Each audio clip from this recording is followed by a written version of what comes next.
Gambling with Money Line Monaco live on a feel good Friday. Hope you are in good spirits. We are off one of the better NBA games on national television.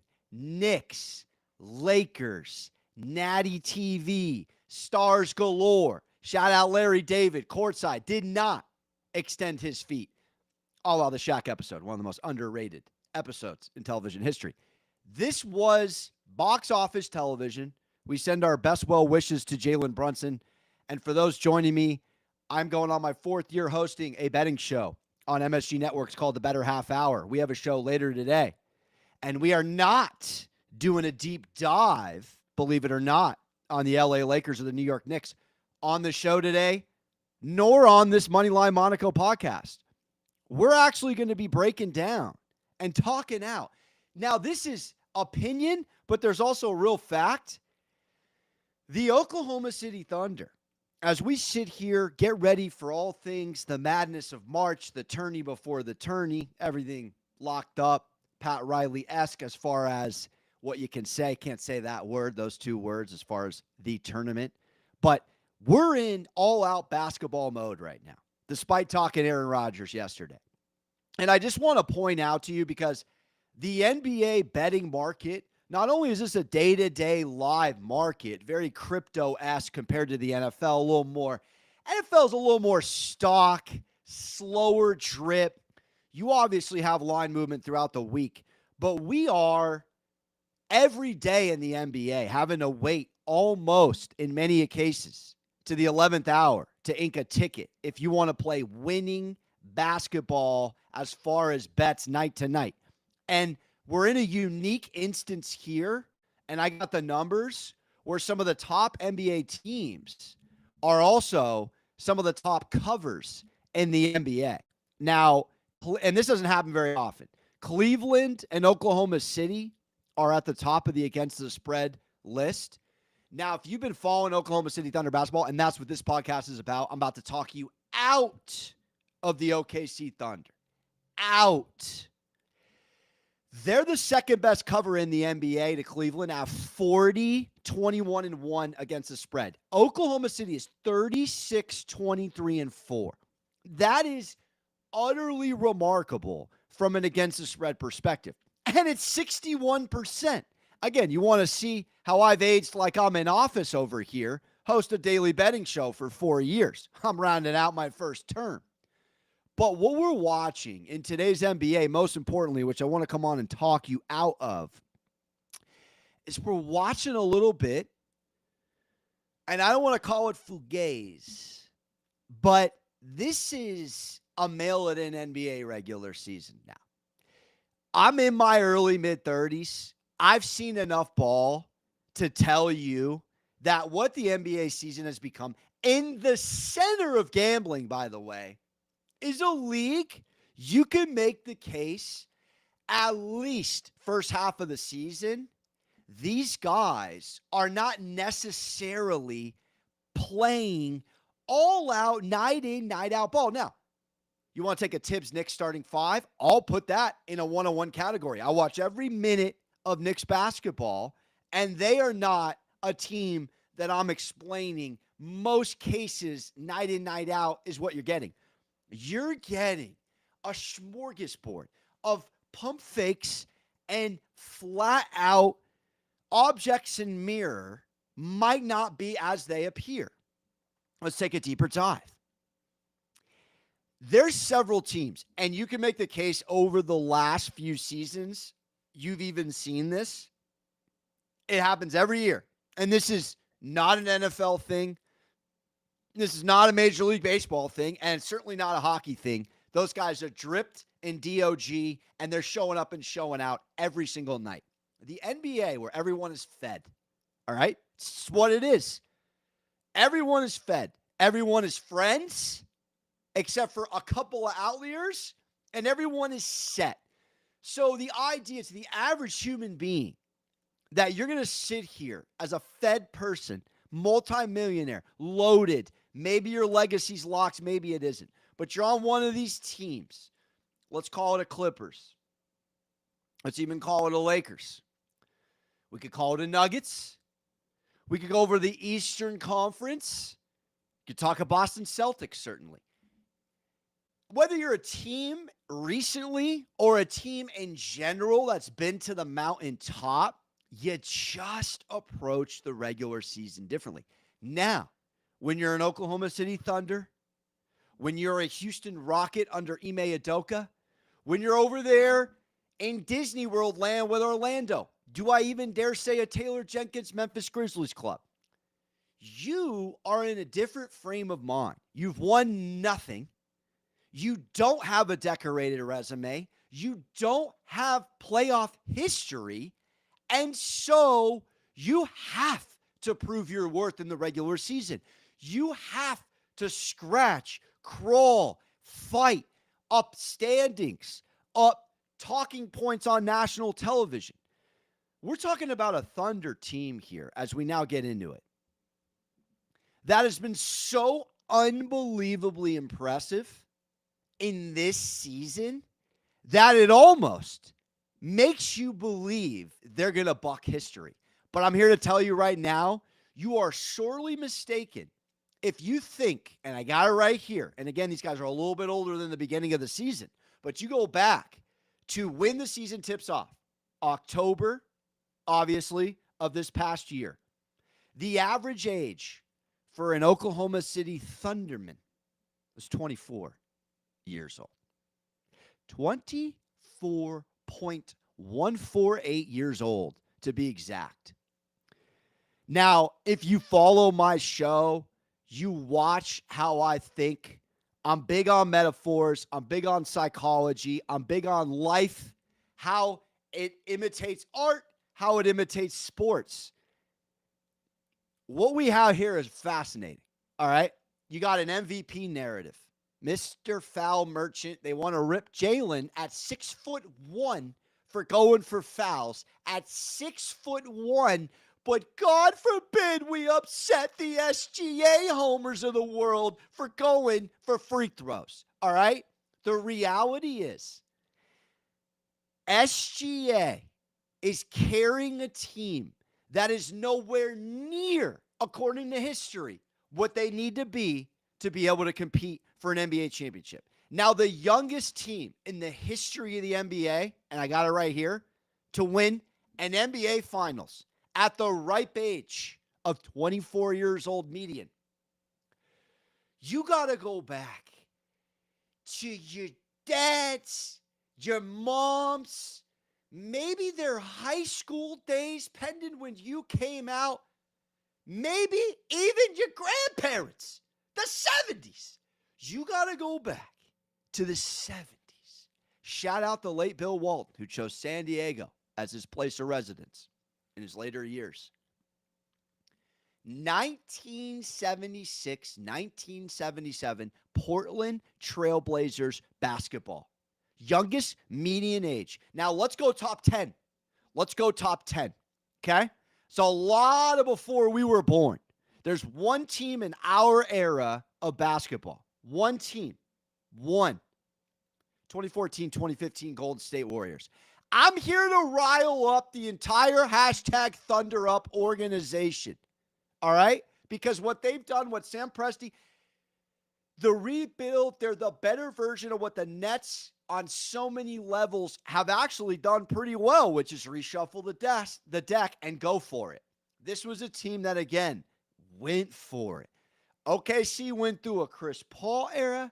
They went through a Carmelo Anthony and a Westbrook, bring in Paul George. Then they get the wherewithal to go out and get SGA. But let's just talk this out, all right? SGA's running mate, his right-hand man, Jalen Williams, an unbelievable two-way player, new all-star, welcome to the club, is 23 years old. So SGA at 26 years old, number one reliable in crunch time in a grown man animal kingdom of playoff basketball, which is not NBA regular season basketball. This is not college basketball, where if you're St. John's in my neck of the woods, you got to win every single loose ball, every single game on the calendar, every single moment you got to prove your worth. There are NBA teams right now. Let the pups run out their energy. Go outside, sweat it out, spits it out, work your energy out, and come back to base camp. While the veterans, while the older guys that have been there and done that, are maybe playing this a little more like, let's just get to the tournament. All right? You're looking at interesting. And let's take the Boston Celtics. Team management. Now, they've been through Zynga's a little banged up this year, but you've seen unique rest from a Celtics team that Mazzulla, to his credit, who doesn't help my conversation, I was dead wrong last year on thinking Boston wasn't ready for it. But Boston had been to the NBA Finals and lost. All right? There's something to be said about that, which is a whole other conversation. When you get to the finals, you see, you feel greatness. You don't win. You come back to base camp, get better. Drew Holiday, Derek White, boom. You come over the hurdle.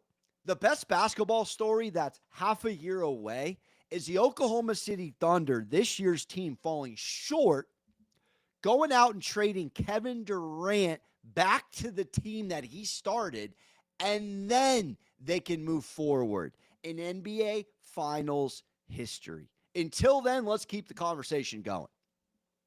26-year-old SGA passes to 23-year-old Jalen Williams, who dishes the rock on a double tap wide to Mr. Reliable, Mr. I swear I'm not built like Gumby, Chet Holmgren. How we feeling at a ripe age of 22 years old? I'm not quite sure. Let's dish it over to Lou Dort. Is Lou Dort able to rent a car? He actually, just by months, is old enough. You sit here and you go, Lou Dort's got to be close to 30. He's 25 years old. Hartenstein is less than 400 days older than him. So your oldest guys, and don't talk to me about the bench, all right? Don't talk to me about guys that aren't seeing PT. They're so deep. They're so deep.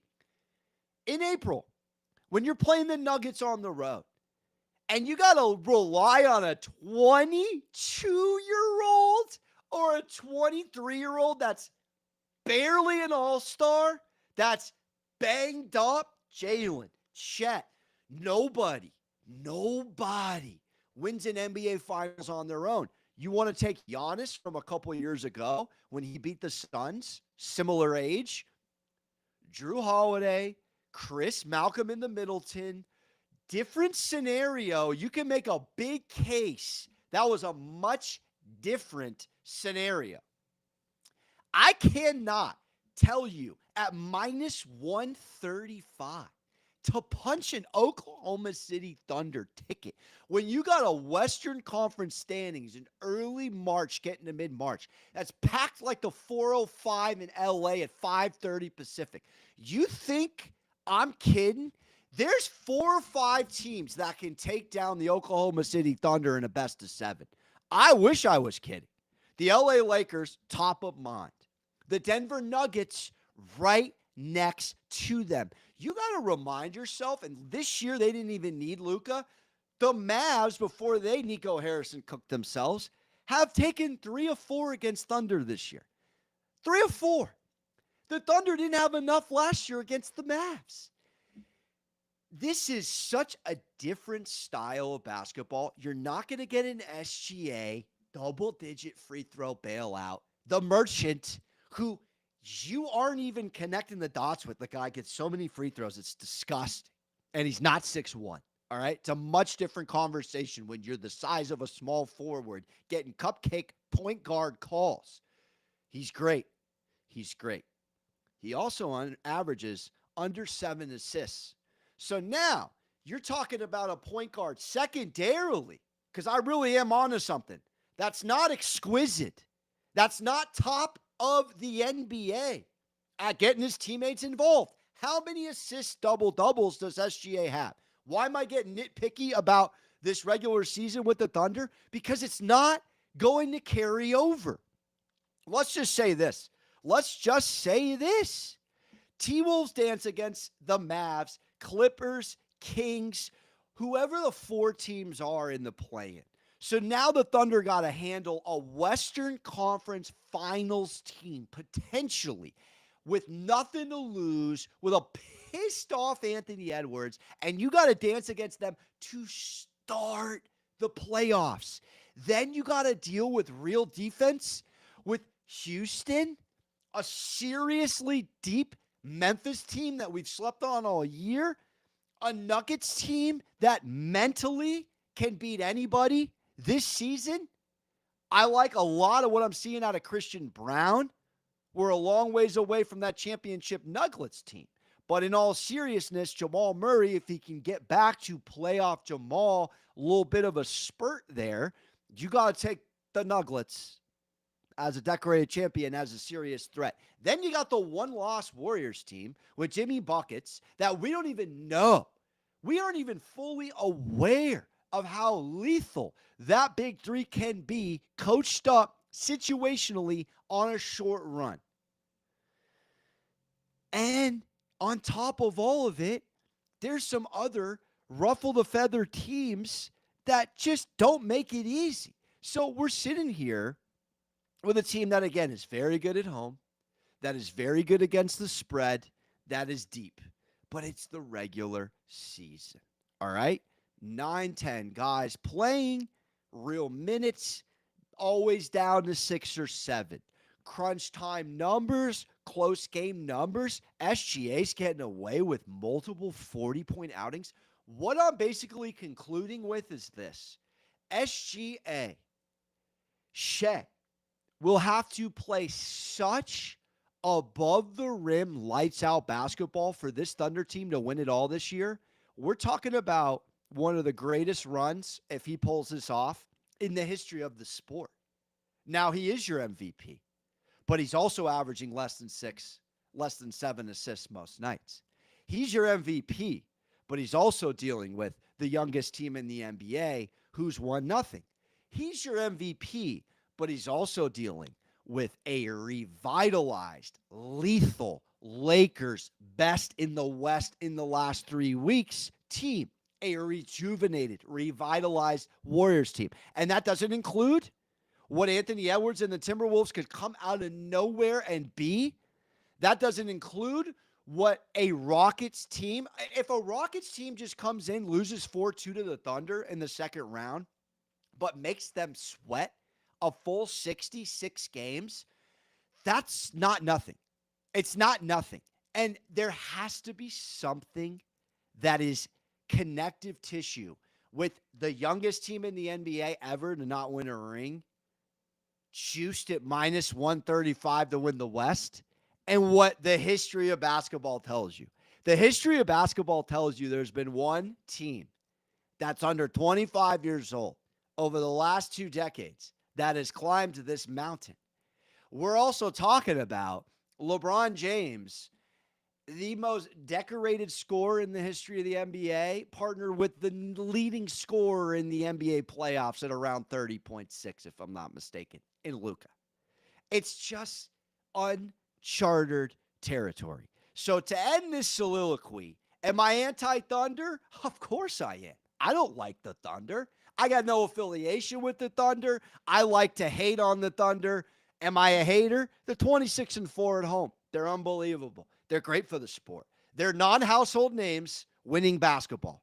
That's great. That's great for the sport.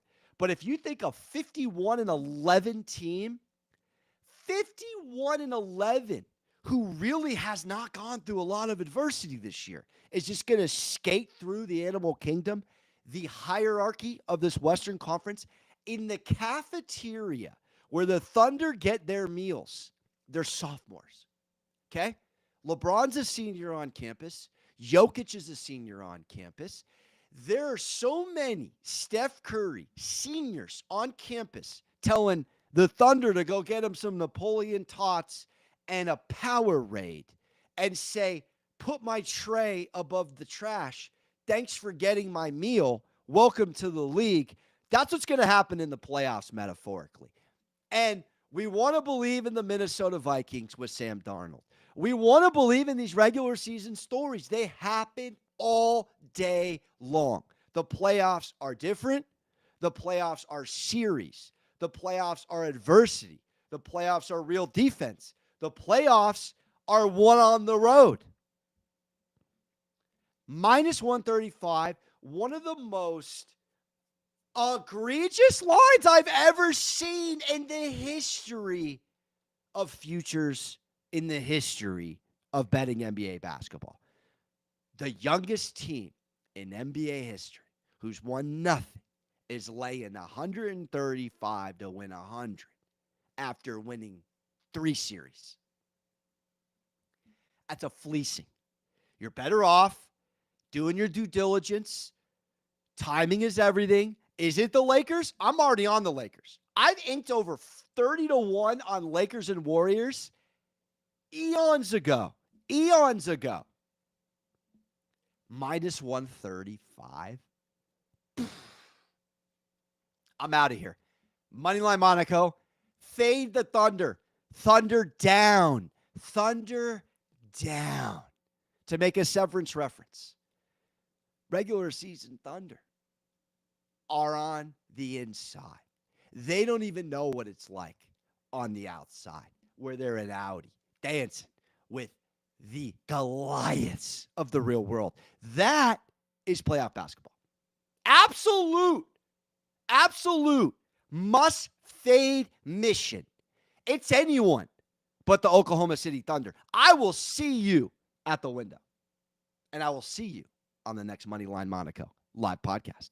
Until next time, don't forget to hug your mothers. Ta-ta real smooth, baby.